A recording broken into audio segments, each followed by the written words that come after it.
में हमें कहते हुए गुरेज नहीं होगा कि हमें अपनों ने लूटा, गैरों में क्या दम था, और किश्ती वही डूबी जहां पानी कम था। और अंग्रेजों को मार के भगाने वाली जो जातियां थे, 578 जातियां पूरे देश में, 193 जातियां उत्तर प्रदेश में।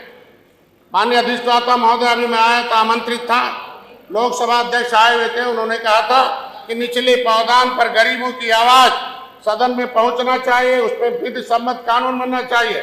अगर संविधान में संशोधन की आवश्यकता हो तो भी संशोधन करके उन कमजोर वर्गों को विकास की मुख्यधारा में लाना चाहिए, यहाँ कह के गए थे। मैं इतना कहूंगा कि जो देश को आजाद कराने वाली जातियां हैं, जिन्होंने कानून से उजाड़ा अंग्रेजों ने 12 अक्टूबर 1871 को, क्या वो ऐसे रोड पर रहेंगे? वो भीख मांगेंगे? वो भीहूहीन रहेंगे? जब उनका कानून से जमीन छीन लिया गया है तो कानून बनाने का अधिकार कानून दिया गया है। उन भूमिहीनों को जो छीनी हुई जमीन है, जिनको अंग्रेजों ने छीना था, उसे वापस किया जाना चाहिए। मेरा इतना कहना है बस। ऐसे हमारे लोग जो सड़क तो हाईवे तो था नहीं, सबसे पहले मुकाबला नदियों से आए थे। नदी के किनारे नदियों पर आश्रित होने वाली हमारी निषाद राज जाति थी, और आज के दिन में भगवान राम को तो पार उतार दिया।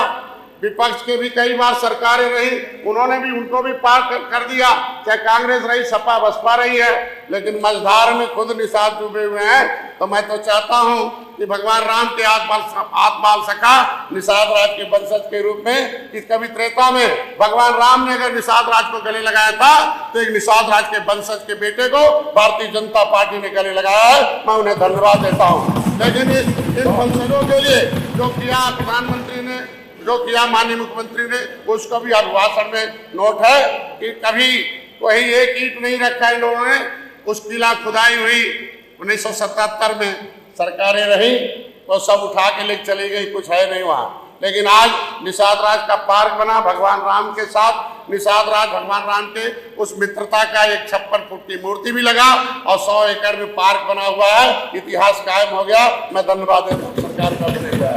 मैं यही कहता हूँ कि आज के दिन में कि उसको निषाद राज के किले को फिर से बनाने के लिए अभी अभिभाषण में पिछली सरकार ने वहाँ निषाद राज की संस्कृति को फिर से लाने के लिए काम किया है। मैं कहता हूं कि भगवान राम के साथ निषाद राज की मूर्ति भी लगी, उसमें भी पिछले बजट में हमारी सरकार ने काम किया है।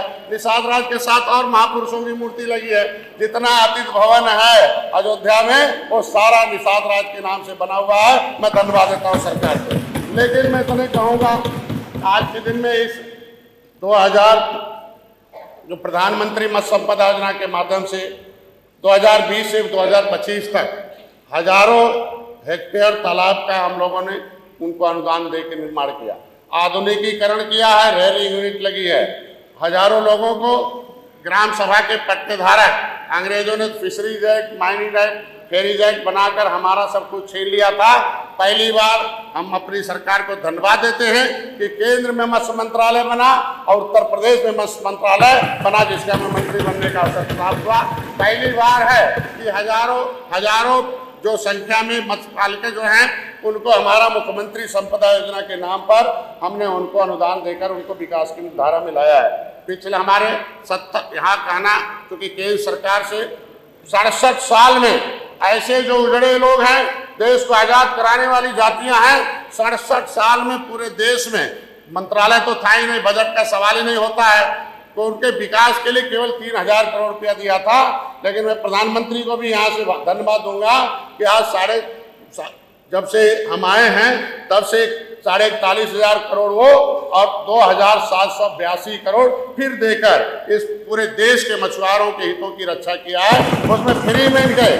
मैं 2013 में आया था, 2012-13 में इन लोगों की सरकारें थी, मैं इसी सचिवालय में आया था। उस समय हमारे लोगों को, जो अंग्रेजों से उजड़े लोग थे, 31 दिसंबर 1952 को ये काला कानून हटा था। देश तो 1947 में आजाद हो गया, 26 जनवरी 1950 को संविधान भी लागू हो गया। लेकिन 193 जातियां उत्तर प्रदेश की उस काला कानून से आच्छादित थे, वो बेचारे कुछ नहीं पाए 5 साल।